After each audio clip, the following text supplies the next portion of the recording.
आप सभी को राधे राधे, जय श्री कृष्णा। दोस्तों, जितने भी लड्डू गोपाल भक्त हैं वो इस शरद पूर्णिमा का बेसब्री से इंतजार करते हैं, क्योंकि सभी भक्तों को पता है कि इस दिन हमारे श्री कृष्ण भगवान ने गोपियों के संग महारास रचाया था। इसलिए इसे शरद पूर्णिमा के साथ साथ रास पूर्णिमा भी कहा जाता है। और जो कोई लड्डू गोपाल भक्त शरद पूर्णिमा को लड्डू गोपाल की सेवा करता है तो वो विशेष फल प्राप्त करता है, उनकी कृपा प्राप्त करता है, लड्डू गोपाल का आशीर्वाद प्राप्त करता है। लड्डू गोपाल के साथ साथ माता लक्ष्मी की कृपा भी भक्तों पर भरपूर रूप से होती है। इस दिन धन की देवी माँ लक्ष्मी भी समुद्र मंथन के समय अवतरित हुई थी।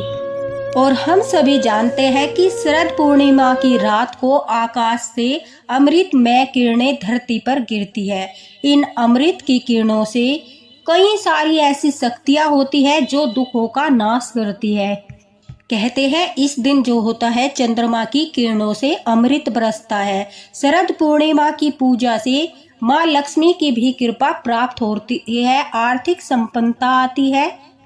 इस दिन जो चंद्रमा होता है वो धरती के सबसे निकट होता है। ये पर्व रात में चंद्रमा की जो दूधिया रोशनी होती है दोस्तों, उसके प्रभाव से जो हमें आशीर्वाद प्राप्त होते हैं उसकी आप कल्पना भी नहीं कर सकते। लड्डू गोपाल की कृपा के साथ साथ माता लक्ष्मी भी पृथ्वी पर विचरण करने आती है और अपने भक्तों पर यह धन की देवी खूब कृपा बरसाती है।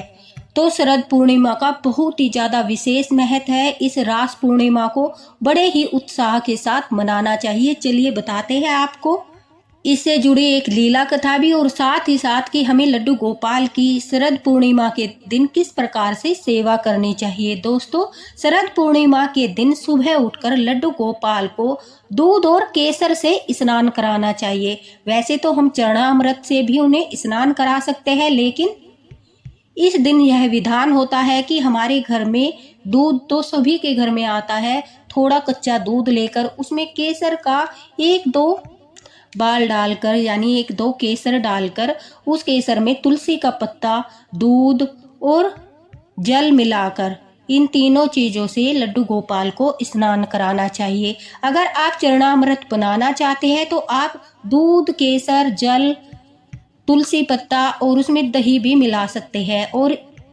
लड्डू गोपाल को स्नान कराने के बाद ये उनका विशेष स्नान होता है शरद पूर्णिमा को, उसमें केसर अवश्य ही डालना चाहिए। अगर सभी के पास केसर उपलब्ध नहीं है तो दोस्तों आप दूध से तो जरूर ही उन्हें स्नान कराएं।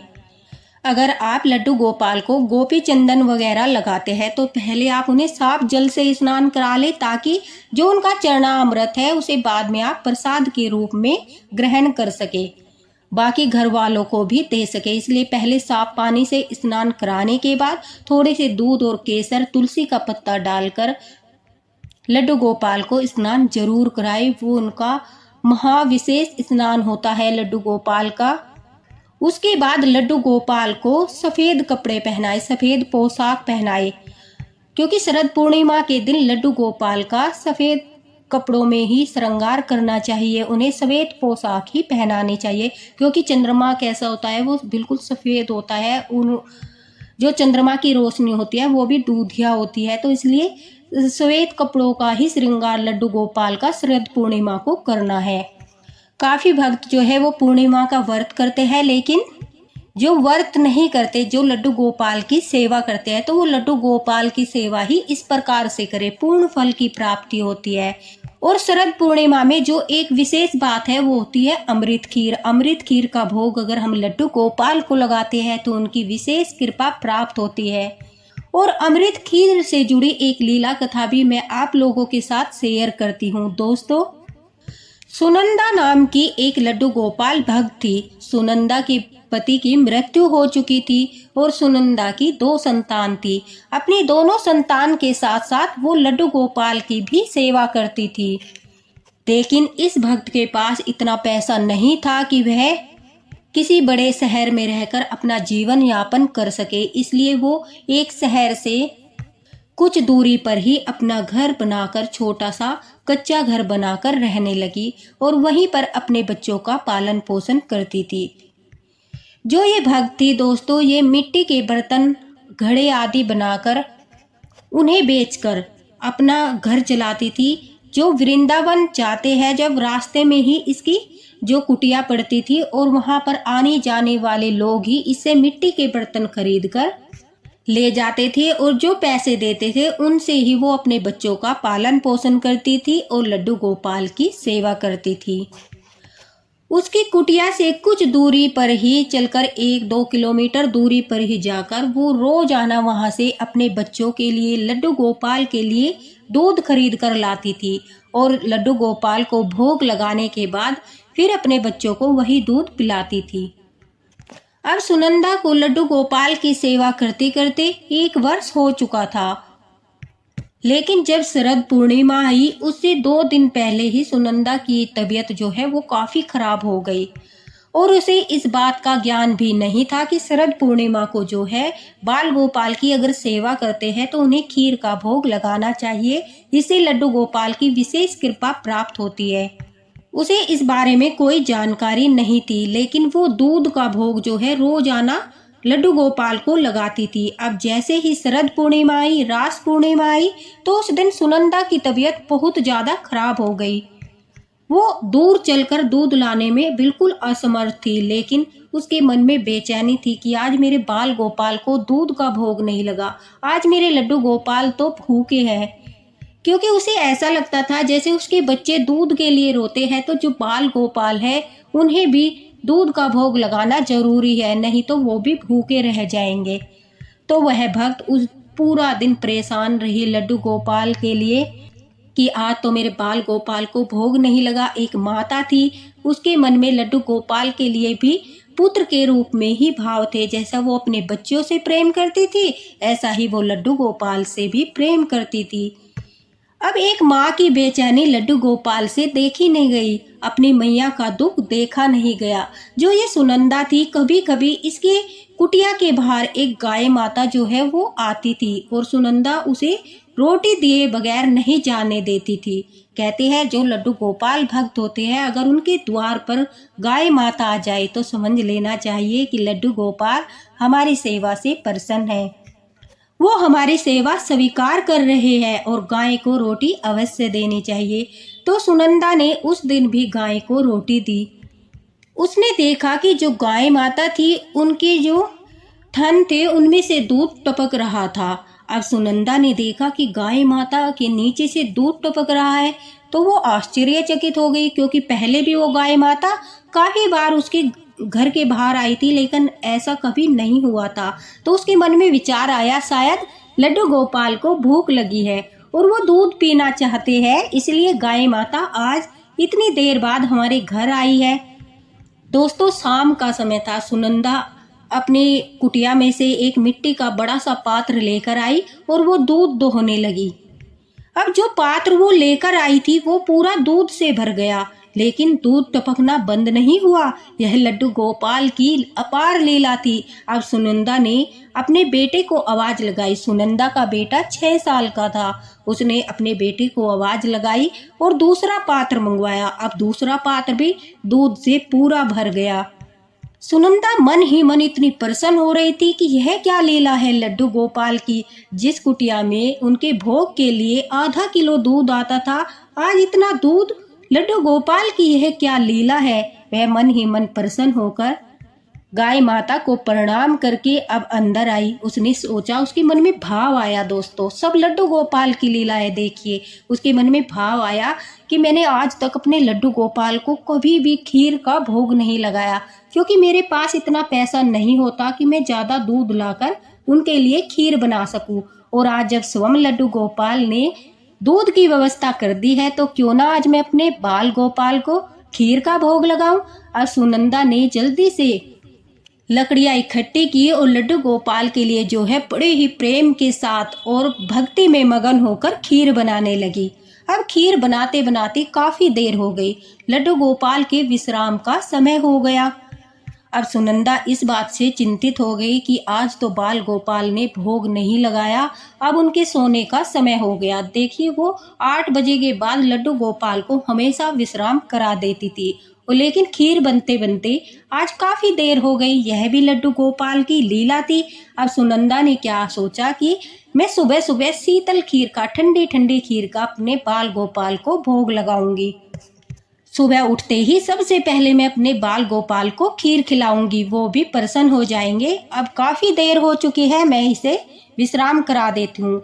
ऐसा भाव रखकर सुनंदा जी ने जो है लड्डू गोपाल को विश्राम करा दिया और खीर वहीं पतीले पर। अब सर्दी होने लगी थी, तो सर्दी के मौसम में खीर खराब होने का भी भय नहीं था। उन्होंने वो पतीला वहीं चूल्हे पर छोड़ दिया। शरद पूर्णिमा की रात थी। हमारे ठाकुर जी, हमारे बिहारी जी वृंदावन में रास रचा रहे थे और माता लक्ष्मी का आगमन भी पृथ्वी पर हो रहा था। उसी के साथ साथ चंद्रमा की चमत्कारी शक्तिशाली किरणें भी दोस्तों सुनंदा की बनाई हुई खीर पर पड़ रही थी। पूरे पतीले पर जो है चंद्रमा की रोशनी आ रही थी। अमृत की वर्षा हो रही थी। इसलिए कहते हैं जब अमृत की वर्षा होती है उसमें हम खीर रखते हैं रात के समय शरद पूर्णिमा को, तो उसे अमृत खीर कहा जाता है, क्योंकि वो चंद्रमा की रोशनी से, किरणों से पवित्र होकर बड़ी ही शक्तिशाली अमृत खीर बन जाती है। सुनंदा को भी पूरी रात नींद नहीं आई। वो बार बार खीर के बारे में ही सोचती रही कि मुझे तो सुबह बाल गोपाल को खीर खिलानी है। उसका मन बहुत प्रसन्न था, क्योंकि इतने दिनों बाद वो लड्डू गोपाल को खीर का भोग लगाने वाली थी। तो वो सारी रात जो है लड्डू गोपाल का ही ध्यान करती रही, लड्डू गोपाल के बारे में ही सोचती रही। इस वजह से वो एक तरह से पूरी रात लड्डू गोपाल का ही जप करती रही, उनकी भक्ति करती रही, उनका स्मरण करती रही। सब लड्डू गोपाल की लीला थी। अपने भक्त के लिए सब लीला रच रहे थे वो लीलाधर। अब सुबह होते ही सुनंदा ने नहा धोकर लड्डू गोपाल को भी स्नान कराया और बड़ी खुशी के साथ मिट्टी के पात्र में खीर को रखकर बड़े प्रेम से लड्डू गोपाल को खिलाया। उसके बाद लड्डू गोपाल को खिलाने के बाद उसने अपने बेटे को भी प्रसाद दिया, स्वयं भी ग्रहण किया। उसी दिन से दोस्तों, उसी दिन से जो है सुनंदा की तो किस्मत बदलने लगी। लड्डू गोपाल की कृपा होने लगी, माता लक्ष्मी की कृपा होने लगी। वो किस प्रकार से? अब वो गाय माता अचानक से शाम के समय रोजाना सुनंदा के घर के बाहर आकर खड़े हो जाती और उसके नीचे से दूध टपकने लगता। सुनंदा अब रोज दूध दोहने लगी। अब सुनंदा के पास रोज ठाकुर जी की कृपा से इतना अधिक दूध होता था कि वो उससे मक्खन भी बनाने लगी। धीरे धीरे सुनंदा ने काफी सारा घी भी इकट्ठा कर लिया। एक दिन एक शहर से वृंदावन जाते समय एक परिवार वहां पर रुका और उसने जब गाय माता को देखा तो सुनंदा से अचानक से ही पूछा, क्या तुम्हारे यहाँ पर देसी घी भी मिलेगा? क्योंकि तुम तो गाय माता रखती हो, तुम्हारे पास तो शुद्ध घी होगा। सुनंदा ने मुस्कुराकर हाँ बोल दिया। और जब उन लोगों ने सुनंदा से वो घी खरीदा, उसे उसके बदले में पैसे दिए, तो सुनंदा को एक विचार आया कि क्यों न वो गाय माता को हमेशा के लिए अपने पास ही रख ले। पास के जंगल से ही उनके लिए घास आदि इकट्ठा करके उन्हें खिलाएगी। गाय माता की इस प्रकार सेवा भी हो जाएगी, लड्डू गोपाल को रोज दूध का भोग भी लग जाएगा। साथ ही साथ इस तरह से सुनंदा अपनी आर्थिक स्थिति भी ठीक कर सकती है। ये सब देखो दोस्तों लड्डू गोपाल की ही लीला थी। अब सुनंदा ने ऐसा ही किया। देखते ही देखते सुनंदा के पास धन जुटने लगा। उसने अपने बच्चों को पढ़ाना शुरू किया। उसके सभी दुख दूर होने लगे। माता लक्ष्मी की कृपा होने लगी। लड्डू गोपाल का आशीर्वाद मिलने के कारण सुनंदा के पास अब किसी चीज की कोई कमी नहीं थी। वो भर पेट खाना अपने बच्चों को खिला सकती थी, खुद खा सकती थी, लड्डू गोपाल की सेवा करती थी, गाय माता की सेवा करती थी और अपने बच्चों को अच्छी शिक्षा भी दे रही थी। इससे ज्यादा एक माँ को और क्या चाहिए।